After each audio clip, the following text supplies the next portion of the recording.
a question I ask all over the world, what does school teach you about money? And the answer is nothing.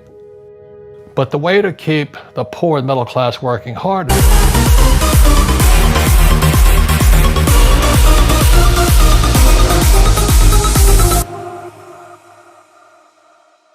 America especially, is this gap between the rich and everybody else. And I know the game of the rich. My rich dad taught me, you know it because you're the banker. The banker friends, they're not working for money. They have money working for them. Yep. Right. Very big difference in mentality here. I see you giving this knowledge out, and yeah. Do the rich people cringe and say, don't tell them that, Robert? Yes. Don't tell people what you know. Right. Keep them poor. Well, I wasn't poor by most people's standards, but I came from a family with a poor attitude, if you know what I mean. Because rich, poor, middle class, poverty starts with a fundamental attitude. Poverty is passed on. It's taught in your families. And middle class is taught in families. And so the people right now who are sitting at home, who are struggling financially or worried about money or unhappy, they may be making a lot of money, but unhappy with what they're doing, it was probably taught to you. The poor will always be amongst us because it starts up here. Right, it's that fear mentality. It's in their words, and the words become flesh. Again, I'm not really religious. I flunked out of Sunday school also. But when they say I can't afford it or I can't do that, they go down. They become what they say. My PhD daddy says, what do you think I am, made of money? I can't afford that. And my rich dad would say, that's why he's poor. Poor people say, I can't afford it, I can't do that, I don't have time. Because this is an escape. It's an escape, you know what I mean? It's easy to say, I can't afford it. And your rich dad used to say what instead of, I can't afford it? How can I afford it? How can I do that? What would it take, or why should I do that? He says that a question opens the mind, a statement closes the mind. See, when you say, I can't afford it, your mind shuts down, and you become what you say. Rugby is a team sport, but so is soccer. The rules are different. And other people are golfers. They play by themselves. And so everybody's different. So my game financially is business, number one. Second is real estate. So what I say to young people is, you find your game. I've had financial crashes. I've had people stab me in the back. But they're all good because I grow from it. That's spirituality. People who are afraid of making mistakes, they don't ever grow. Because spirituality is there's good and there's bad. There's right and there's wrong. There's up and there's down. Most people only want to be right. They only want to be positive. Well, you can't have that. That's not reality. Right, my poor dad said, go talk to your best friend's father, Mike's father. I said, why is that? He says, because Mike's father's an entrepreneur. And I'm 9 years old, so what's an entrepreneur? And he said, well, I'm an employee. They're two different people. Right. Mindset-wise. Right. Well, it came from a lesson before Rich Dad. I was in Sunday school. My Sunday school teacher was a young, pretty woman, and she said, I'm like 9. And she goes, why were the 3 wise men wise? I go, because they were rich. They gave the swaddling Jesus gold, frankincense, and myrrh. So they had to be rich guys, I said. And she goes, no, that's not it. I said, well, they had gold, frankincense, and myrrh. Well, that's not it. I said, why were they wise? I don't know. She says, what made them wise was they always sought the best teacher. And she says, if you're going to be successful in your life, you've got to find the best teachers.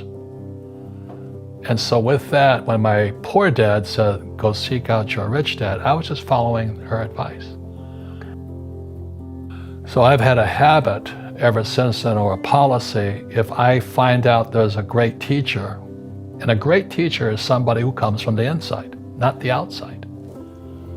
When I was in flight school, I swear to God, my instructors could fly because I flew with them. But in school, you don't know if your instructor is for real or not.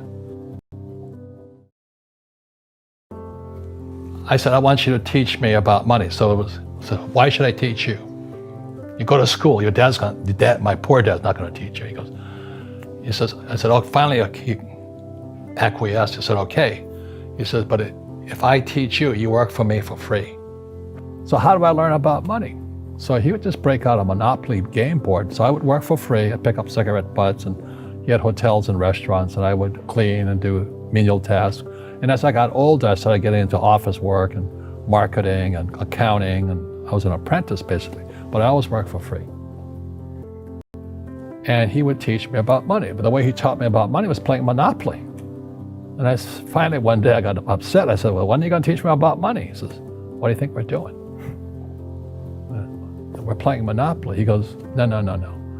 What do you think we're doing? We're playing Monopoly. He says, what do you think we're doing? So I don't know. I'm teaching you about money. And then that's when, you have one green house. He says, there's many formulas for great success in money. There's thousands of them, but one of the best ones found on the game of Monopoly. It still is today. 4 green houses, 1 red hotel. I said, what? He says, one of the greatest ways to acquire great wealth is playing Monopoly in real life. 4 green houses, 1 red hotel. Well, is that all there is? He goes, that's it. Assets put money in your pocket, liabilities take money from your pocket. They count anything of value as an asset. They count your car as an asset, your house as an asset. When it's really taking money from your pocket.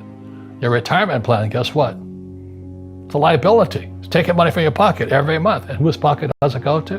Wall Street or City of London. And that's why, as you and I know, these funds, they sit there, they go, assets under management. That's what they're paid on. Well, the reason the rich don't work for money is number one expense is tax. See, there's 3 kinds of income: earned, portfolio, passive. So earned income is if I get a job, that's earned income. If I'm a doctor or a programmer, that's earned income because I'm working for it. If I buy, let's say, Apple for $10 and I sell it for $20, that's portfolio income, capital gains. Yeah. But passive income, which is cash flow, is never taxed. So it's not, and so these guys are screaming right now in America, tax the rich. I said, good luck. Because most of the guys complaining, they don't know there's 3 kinds of income. And the rich don't have jobs anyway. They have assets. And so the average schmo out there, poor guy, they don't learn this. So that's why in Fake, as you were talking about it, there's a newspaper article about Jared Kushner, and he explains how the Trumps and the Kushners don't pay taxes and make millions of dollars. And the reporter couldn't understand him because our schools will never teach you that 3 types of income. And they judged him and say they're wrong and it's cheating. And we see that over and over again. Amazon not paying taxes. What do you say to people when they come up to you and say, Robert, it's not fair. It's not fair they're not paying taxes? Well, there's always 3 sides to a coin, heads, tails, and the edge. So which side of the coin are you on? From my side, it's fair. But this is the difference. Everybody can do the same thing I do because the tax laws are for everybody. We don't say, well, the tax law is only for the rich. No, the tax laws are for everybody to use if you have the right financial education. And the reason I'm an advocate of financial education, without that education, you'll have to pay taxes. You see, very few people will buy what I do, make $1 million and pay 0 tax. That takes, and my rich dad taught me that playing Monopoly. That's how it started, 4 green houses, 1 red hotel. Or the McDonald's formula, I write about it here. McDonald's, Ray Kroc. Yeah. McDonald's is in the real estate business. So they sell hamburgers, but they buy real estate, so they pay no taxes. This guy Bezos, he's $16 billion. How much tax did they pay on that $16 billion? A question I ask all over the world, what does school teach you about money? And the answer is nothing. But the way to keep the poor and middle class working hard is never teach them what the rich know. It's what the rich teach their kids about money, the poor and middle class do not.